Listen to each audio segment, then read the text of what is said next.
نہیں السلام ہے۔ علیکم ڈاکٹر صاحب۔ ڈاکٹر صاحب، میں ایک ریٹائرڈ آرمی آفیسر محمد ضیاء اللہ خان میرا نام ہے۔ میں آپ سے ایک کلیریفیکیشن چاہتا ہوں ریگارڈنگ سورہ والعصر ان الانسان لفی خسر۔ یہ عالم انسانیت کے لیے ایک بہت تشویشناک سورہ ہے اور کنڈیشنل سورہ ہے۔ اس میں ہر انسان کو بہت زیادہ تشویش ہونا چاہیے whether he is fulfilling all the 4 conditions in this surah or not۔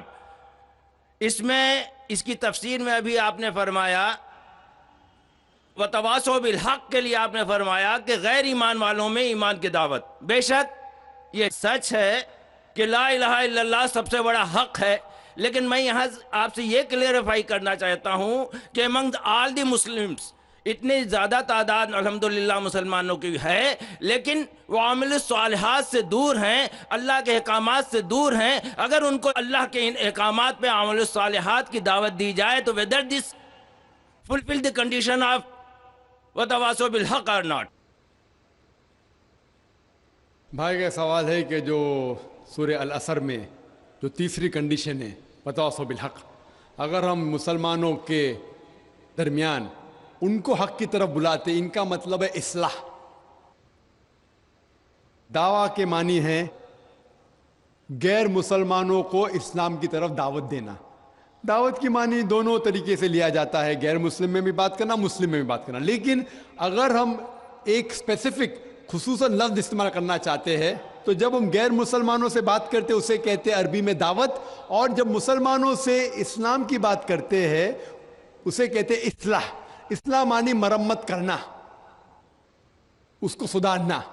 تو اصلاح بھی کئی علماء نے کہا کہ یہ وَتَوَاصَوْا بِالْحَقِّ میں آ جاتا ہے، لیکن اگر ہم سیف رہنا چاہتے ہیں تو میری نظر میں اصلاح اور دعویٰ دونوں ضروری ہے۔ میں کیا کر رہا ہوں آج کی تاریخ میں؟ اصلاح بھی کر رہا ہوں، دعویٰ بھی کر رہا ہوں۔ غیر مسلم میں تو دعویٰ کر رہا ہوں، اکثر مسلمان ہیں اصلاح کر رہا ہوں۔ کل صبح انشاءاللہ ایک خصوصاً نشست ہے غیر مسلمانوں کے لیے، وہاں زیادہ دعویٰ کروں گا میں۔ تو دونوں کرنا امپورٹنٹ ہے، ضروری ہے۔ اصلاح بھی، مسلمانوں کو حق کی طرف بلانا جو بھٹک گئے ہیں، جو نام کے مسلمان ہیں، اور غیر مسلم میں بھی۔ لیکن اگر آپ سیف رہنا چاہتے ہیں تو میرے حساب سے دونوں کرنا ضروری ہے، تو ایک دم سیف ہے۔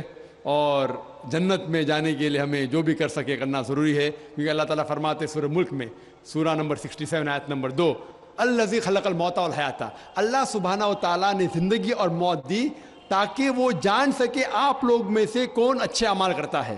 تو یہ زندگی ہے، آخرت کے لیے امتحان ہے، تو اس امتحان میں ہمیں سفل ہونا بہت ضروری ہے۔ اسی لیے ہمیں کوشش کرنا چاہیے کہ جہاں تک کہ ہو سکے اللہ اور اللہ کے رسول کے احکام کے اوپر عمل کریں۔ دوسرا سوال بھائیوں کی طرف سے دوسرے مائک سے۔ السلام علیکم، میرا نام شجاع الحسن ہے، میں کمپیوٹر لیکچر کی حیثیت سے ایک سرکاری کالج میں کام کرتا ہوں۔ جناب، آپ سے ملا ہوا وقت بہت قیمتی ہے اور بہت ناکافی ہے، لیکن پھر بھی میں 2 سوال کروں گا۔ آپ سے گزارش ہے کہ جو آپ نے نیم بتایا اس کے علاوہ جا کے ان دونوں سوالوں کا جواب دے دیں، مہربانی ہوگی۔ پہلا جو ہے دہشت گردی سے ریلیٹڈ ہے کہ یہ جو ٹیررزم کے لیے ابھی ایک صاحب مستورات سے کوشچن آیا تھا، اس کا جو آپ نے جواب دیا میں اس سے بہت زیادہ جو ہے سیٹسفائی نہیں ہوا۔ آپ نے بش اور امریکی طاقتوں کو بہت بڑا ٹیررزم بنا کے، اور جو مین سوال تھا اس کا جواب نہیں ملا۔ میرا سوال یہ ہے کہ کشمیر کی انوسنٹ کلنگ، یا افغانستان پہ جو آپ کے انفورس کر کے اسلام کو لوگوں نے کوشش کری طالبان نے، وہ، یا اسامہ بن لادن، ان تینوں کو اسلام اور قرآن کی روشنی میں جسٹیفائی کیا سکتا ہے یا نہیں؟ اور مہربانی کر کے دوسرا کوشچن بھی سن لیجئے۔ ایک سوال بھائی صاحب، ایک سوال جو رول دے اس کے اوپر کیے۔ بھائی صاحب نے کہا کہ اہم سوال کشمیر کے بارے میں نے جواب دیا ہی نہیں۔ بھائی صاحب، وہ سوال میں کشمیر کا ذکر تھا ہی نہیں، آپ نے سوال ہی نہیں سنا، ویڈیو ریکارڈنگ ہے ادھر۔ اس سوال میں کشمیر کا ذکر تھا ہی نہیں۔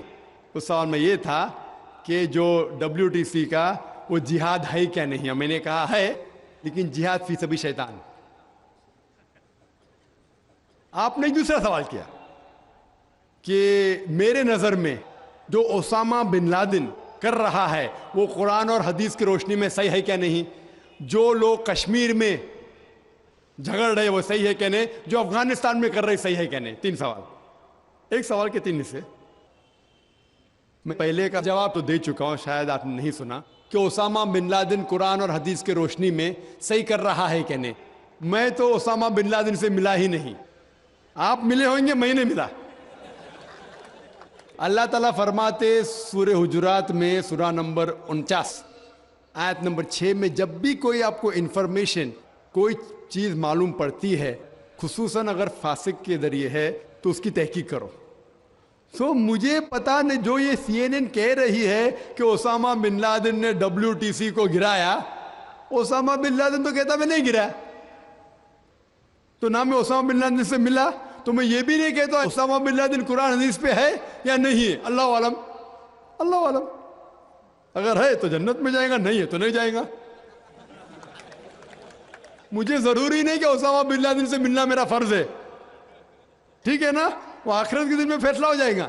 اللہ تعالیٰ آپ سے بھی نہیں پوچھے گا کیا وہ مجاہد تھا کہ دہشت گرد تھا, وہ اللہ تعالیٰ فیصلہ کریں گے. سوال نمبر 2 کہ کشمیر میں جو لوگ جھگڑ رہے ہیں کیا وہ قرآن اور حدیث کے روشنی میں ہے کیا نہیں.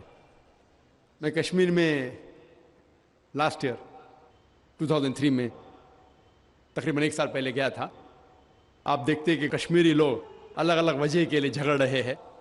اگر وہ وجہ قرآن اور حدیث سے صحیح ہے تو صحیح وجہ, اگر خلاف ہے تو خلاف ہے. یہ کہنا کہ سارے کشمیر قرآن حدیث کے اوپر ہے یا سارے کشمیر نہیں ہے, یہ بالکل غلط ہے.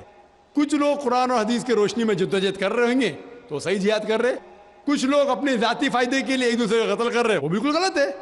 تو ہم دیکھتے ہیں کہ کئی بار کئی لوگ اپنے ذاتی فائدہ اپنا بنا لیتے ہیں. تو میں یہ نہیں جانتا ہوں خصوصاً کون کشمیری کیا کر رہا ہے. تو اسی لیے یہ کشمیر عام لوگ قرآن حدیث پہ عمل کر رہے کیا نہیں, آپ کو اس سے پوچھنا چاہیے جو پالیٹکس کے اندر ایک ماہر ہے.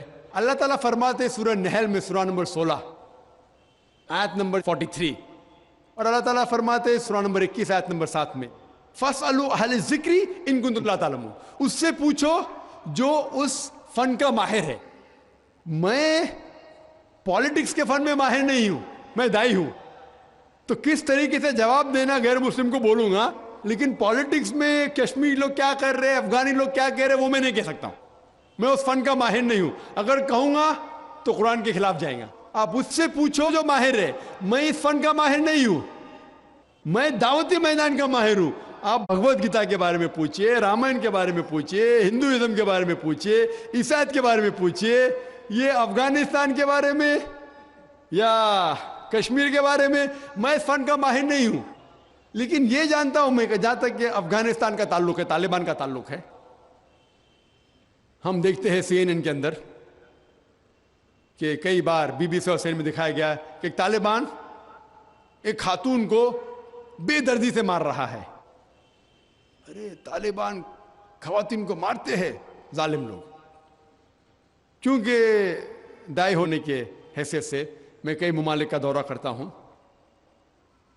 2 سال پہلے میں ملیشیا میں گیا تھا. وہاں ایک شوہر اور بیوی سے ملاقات ہوئی جو ڈاکٹر تھے. بیوی گائنوکالوجسٹ تھی اور شوہر سرجن تھے. انہوں نے تقریباً 1 مہینہ افغانستان میں رہے, اور انہوں نے کہا مجھ سے کہ یہ جو ٹی وی میں دکھا رہے تھے کہ طالبان لوگ خواتین کو مار رہے, یہ بالکل غلط ہے. میں نے پوچھا آپ کو کیسا پتا غلط ہے؟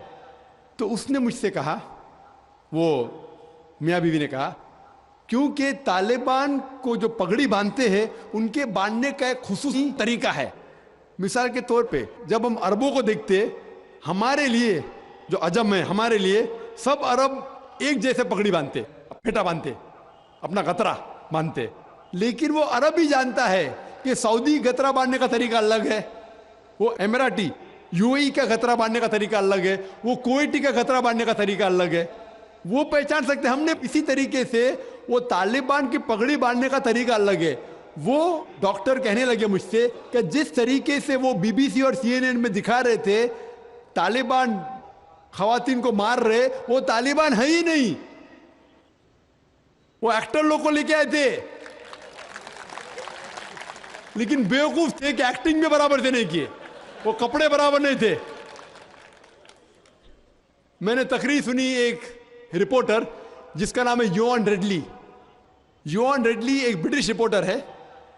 جب اٹیک ہوتا ہے امریکہ کا افغانستان پہ, بھائی صاحب کو دکھ ہو رہا تھا جب میں نے کہا کہ امریکہ ٹیررسٹ ہے, دکھ ہو رہا تھا ان کو. جارج بش اگر آپ کے رشتہ دار تو معافی چاہتا ہوں میں.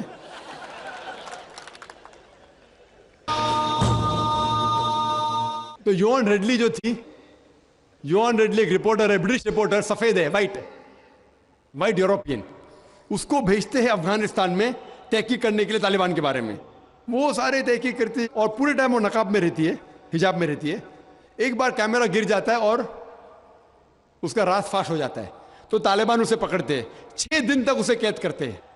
اور جس طریقے سے طالبان نے اس کے ساتھ برتاؤ کیا وہ اس لیکچر میں کہتی ہے کہ لوگ جب انہیں پکڑتے ہیں تو بولتے کون اس کے ساتھ ہے, تو آدمی کو لے کے آتے, پھر اس کو لے کے جاتے ہیں اور سب لوگ گھیر لیتے. تو وہ سوچتی ہے ابھی چند منٹوں میں یہ جاہل لوگ میرا قتل کر لیں گے. شاید ہو سکتا ہے کہ 10-15 طالبان میرا بلاತ್کار کریں گے. اس کے ذہن میں یہ سب جا رہا ہے, سوچ رہی ہو سکتا ہے کہ مجھے جھاڑ پہ سے لٹکا دیں گے. وہ ایک دم ڈری ہوئی ہوتی. 1 گھنٹے تک لوگ اسے گھیرتے لیکن کوئی بھی سامنے نہیں آتا. وہ سوچتے ابھی میری موت, ابھی میری موت. 1 گھنٹے بعد ایک افغان عورت آتی ہے اور اس کے جسم کی جانچ پڑتال کرتی ہے. پھر اسے پتا لگتا ہے ہاں یہ لوگ سمجھتے ہیں کہ میرے پاس ہتھیار ہے. وہ اتنا تیش میں آتی ہے, اگر لوگ میں سے پوچھنا چاہیے ہتھیار میں, بولتی نہیں ہے. 1 گھنٹہ تک کہ میں تڑپ کے مر رہی ہوں کہ یہ آج مجھے ماریں گے. وہ تیش میں آ کے کیا کرتی ہے, اپنا اسکرٹ اٹھا لیتے, دیکھو میرے پاس ہتھیار نہیں ہے. جیسا اسکرٹ اٹھاتی ہے طالبان 180 ڈگری اس طرف دیکھتے اور بھاگ جاتے. تو وہ کہتی ہے اپنے تقریر میں طالبان کو مارنے کے لیے بم گرانے کی ضرورت نہیں. وہ کہتی ہے اگر عورتوں کے کپڑے چھوڑیں گے تو طالبان مر جائیں گے شرم کے مارے. اور وہ تقریر کرتی ہے کہ اس عزت سے میری حفاظت کی 6 دن تک کے وہ طالبان لوگ نے. اور جب اسے پوچھا جاتا ہے سوال جواب کی نشست میں کیا آپ کو لگتا ہے کہ القاعدہ نے WTC کو گرایا, تو وہ یوان ریڈلی کہتی ہے میرے حساب سے القاعدہ موجود ہی نہیں ہے.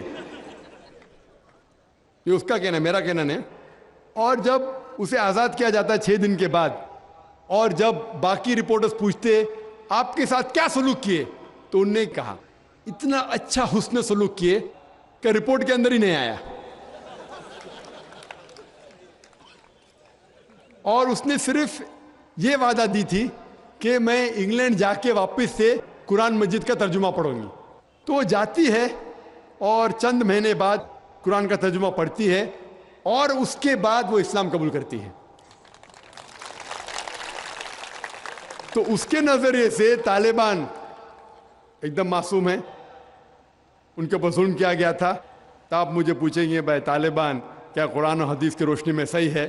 تو اس کا نظریہ اگر لیں گے, جو غیر مسلم تھی یوان ریڈلی, ابھی ماشاءاللہ حجاب بھی کر رہی ہے, وہ یوروپین حجاب کر رہی ہے ماشاءاللہ, تو اس کے نظریے سے بھائی طالبان اچھے لوگ ہیں.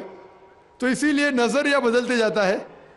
امریکہ کے حساب سے طالبان ظالم لوگ ہیں. تو میڈیا ایسی چیز ہے کہ کوئی بھی ہیرو کو زیرو بنا سکتی ہے. They can make day into night, black into white. Day into night, black into white.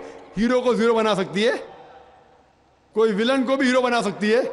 تو اسی لیے قرآن مجید میں اللہ تعالیٰ فرماتے کوئی بھی چیز آپ کے پاس آتی ہے اس کی تحقیق کرو تیسرے کو پہنچانے کے پہلے. تو اسی بنیاد پہ میں نے کہا تھا, کیا نام ہے, اسامہ بن لادن کو جانتا ہوں نہ, یہاں کیا ہو رہا ہے پتہ نہیں مجھے, افغانستان بھی میں نہیں گیا ہوں, لیکن یہ رپورٹ کے ذریعے یہ پتہ لگتا ہے کہ یہ جو امریکہ کر رہی ہے اپنے میڈیا کے ذریعے, یہ شیطانی حرکت جو غلط فہمی پھیلا رہی ہے, اس کی سزا تو انشاءاللہ انہیں ملیں گی. اسی لیے میرے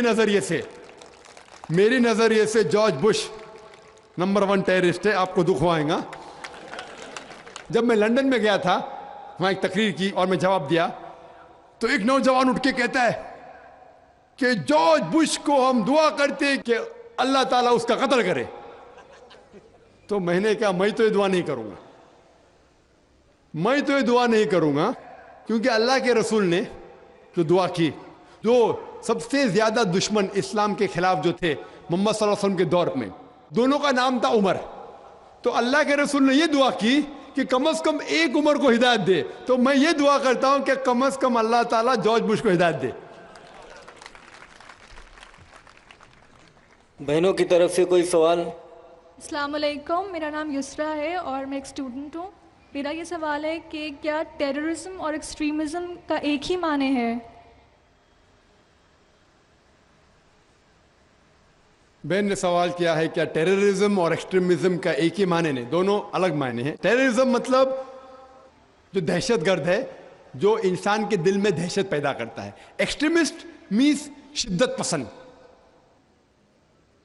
ٹیررسٹ میں ٹیررزم کرتا ہے، جیسا میں نے تقریر میں کہا کہ غلط لوگوں کے دل میں دہشت پیدا کرنا اچھی بات ہے، اچھے انسان معصوم کے دل میں دہشت پیدا کرنا غلط ہے۔ ایکسٹریمزم مطلب شدت پسند۔ تو لوگ کہتے ہیں مسلمان شدت پسند ہے، اور بہت سے مسلمان اپنے بچاؤ کے لیے نہیں میں شدت پسند نہیں ہوں، میں کہتا ہوں میں شدت پسند ہوں، لیکن شدت پسند صحیح چیزوں میں۔ مثال کے طور پر ایمانداری کے میدان میں شدت پسند ہوں، حق کے میدان میں شدت پسند ہوں، جہاں تک کہ انسانیت سے اچھا برتاؤ کرنا چاہیے اس میں شدت پسند ہوں۔ تو شدت پسند صحیح چیزوں میں اچھی بات ہے۔ کوئی بھی انسان یہ نہیں کہہ سکے گا کہ آپ بہت شدت سے ایماندار ہے اس لیے آپ غلط انسان ہے، کوئی بول ہی نہیں سکتا۔ ہاں، غلط چیزوں میں شدت پسند نہیں ہونا چاہیے۔ اللہ تعالیٰ فرماتے ہیں سورہ نساء میں سورہ نمبر 4 آیت نمبر 171 میں، لا تغلوا فی دینکم، do not commit excess in your religion. آپ دائرے کے باہر مت کام کرو، ایکسیسز، لا تغلوا فی دینکم، دین کے دائرے کے باہر مت جاؤ، لیکن دائرے میں ہو کے ایک طرفہ شدت جو حق کی بات ہے وہ تو اچھی بات ہے۔ تو شدت پسند ہونا ایک الگ بات ہے، ٹیررزم الگ بات ہے۔ ہو سکتا ہے کہ ایک انسان دونوں ہے، یا صرف ایک ہی ہے، یا دونوں نہیں ہے۔ یہاں بھائیوں کی طرف سے۔ ڈاکٹر صاحب میرا نام عبد النصیر ناصر ہے، میں ڈاکٹر امبیڈکر مہاسبھا کا سیکریٹری ہوں۔ امبیڈکر مہاسبھا میں 67 IAS ادھیکاری ہیں دلت۔ بہت سے لوگوں سے میں بات کرتا ہوں اسلام کے بارے میں تو کہتے ہیں بابا صاحب امبیڈکر نے کہا تھا میں ہندو دھرم میں پیدا ہو گیا ہوں لیکن ہندوؤں کے مروں گا نہیں۔ ہم لوگ بھی چاہتے ہیں عام اسلام میں، لیکن جو ہمیں فیسلٹی مل رہی ہے وہ ہم کو دلت کی حیثیت سے مل رہی ہے۔ کیا دلت جو ہے اسلام قبول کر لے اور نام اپنا نہ تبدیل کرے اور ختنہ نہ کرائے، کیا ممکن ہے یہ؟ بھائی صاحب نے سوال کیا کہ دلت، بابا امبیڈکر صاحب کی کتاب میں پڑھ چکا ہوں، آپ بالکل صحیح فرماتے کہ بابا صاحب امبیڈکر، ڈاکٹر بابا صاحب امبیڈکر، ان نے جب دیگر مذاہب کی تحقیق کی سب سے بہترین مذہب انہیں لگا اسلام۔ افسوس کی بات ہے کہ ہم مسلمانوں نے کھلے عام انہیں قبول نہیں کیا، اس لیے انہوں نے دوسرا بہتر مذہب بدھزم کو قبول کیا۔ آپ کا سوال ہے کہ دلت اگر کہتے ہیں کہ ہم اسلام قبول کریں اور نام نہیں بدلے تو کیا یہ جائز ہے، اور ختنہ نہ کرے جائز ہے؟ نام بدلنا اسلام میں فرض نہیں ہے، نام بدلنا اسلام میں فرض نہیں ہے۔ اگر آپ کا نام شرکانہ نام ہے تو بدلنا فرض ہے، ورنہ نام بدلنا فرض نہیں ہے۔ آپ کا پرانا نام پرکاش ہو یا جان ہو، نام بدلنا فرض نہیں ہے۔ کئی آپ دیکھیں گے صحابہ نے نام نہیں بدلے، تو نام بدلنا فرض نہیں ہے۔ اگر کوئی شخص کہتا ہے کہ میں اسلام قبول کرتا ہوں، نام نہیں بدلنا چاہتا ہوں، بالکل جائز ہے۔ آپ کا دوسرا سوال، کیا ختنہ کرنا فرض ہے؟ ختنہ کرنا فرض نہیں، سنت موقدہ ہے، مستحب ہے، اچھی بات ہے، لیکن فرض نہیں۔ وہ ہمارے ہندوستان میں سرٹیفکیٹ دینے کے لیے ختنہ کرنا فرض ہے ہندوستان میں۔ ہاں، باہر جائیں گے تو ختنہ کرنا فرض نہیں، لیکن ختنہ کرنا اچھی بات ہے، بہترین ہے الحمدللہ، لیکن فرض نہیں ہے۔ یہ سنت ہے، کرنا اچھی بات ہے۔ تو اگر کوئی شخص کہتا ہے کہ میں اسلام قبول کروں گا، نام نہیں بدلوں گا اور ختنہ نہیں کہوں گا، تو میں کہوں گا اہلاً و سہلاً، کم از کم شرک سے تو بچیں گا، کم از کم دوزخ سے تو بچیں گا، جنت میں جائیں گا انشاءاللہ۔ دلت مذہب کی فیسلٹی لے سکتا ہے وہ؟ بھائی صاحب کا تیسرا سوال، دلت مذہب کی فیسلٹی، یہ دلت مذہب کی فیسلٹی گورنمنٹ دیتی ہے۔ یہ گورنمنٹ کا رول ہے، جو بیکورڈ کلاس ہے اس کو فیسلٹی ملتی ہے۔ کئی مسلمان جو اپنے آپ کو بیکورڈ کلاس کہتے ہیں ان کو بھی فیسلٹی ملتی ہے نا۔ کئی مسلمان نہیں جانتا، انصاری یا کچھ چند، سب نے چند، تو یہ فیسلٹی ملتی ان کو. تو آج کے مسلمان جو اپنے آپ کو بیکورڈ کہتے ہیں ان کو فیسلٹی ملتی, تو کوئی دلت اگر اسلام قبول کر سکے گا تو گورنمنٹ کی فیسلٹی بھی ملیں گی, انشاءاللہ اللہ کی فیسلٹی بھی ملیں گی. پہلے مائی کی طرف سے اگر کوئی غیر مسلم بھائی ہے تو وہ سوال پوچھیں. ڈاکٹر نائر صاحب السلام علیکم ورحمۃ اللہ وبرکاتہ. جہاد و دہشت گردی کے بارے میں اسی عنوان سے میرا ایک سوال چھوٹا سا یہ ہے کہ کیا دہشت گردی کا ذکر قرآن حکیم میں کہیں بھی آیا ہے, کسی سورہ, کسی آیت نمبر میں؟ بھائی صاحب کا سوال ہے کہ دہشت گردی کا ذکر کہیں قرآن مجید میں آیا ہے, اور میں تقریر میں بھی حوالہ دیا اس آیت کا کہ جو لفظ انگلش میں کہتے ہیں ٹیررسٹ, اردو میں کہتے دہشت گرد, اور یہ لفظ جو ہے یہ قرآن مجید میں ہے سورہ انفال میں سورہ نمبر 8 آیت نمبر 60 میں, کہ اللہ تعالیٰ فرماتے ہیں کہ وہ لوگ جو حق کے خلاف ہے ان کے دل میں دہشت پیدا کرو. تو اسی لیے میں نے کہا کہ ہر مسلمان کا فرض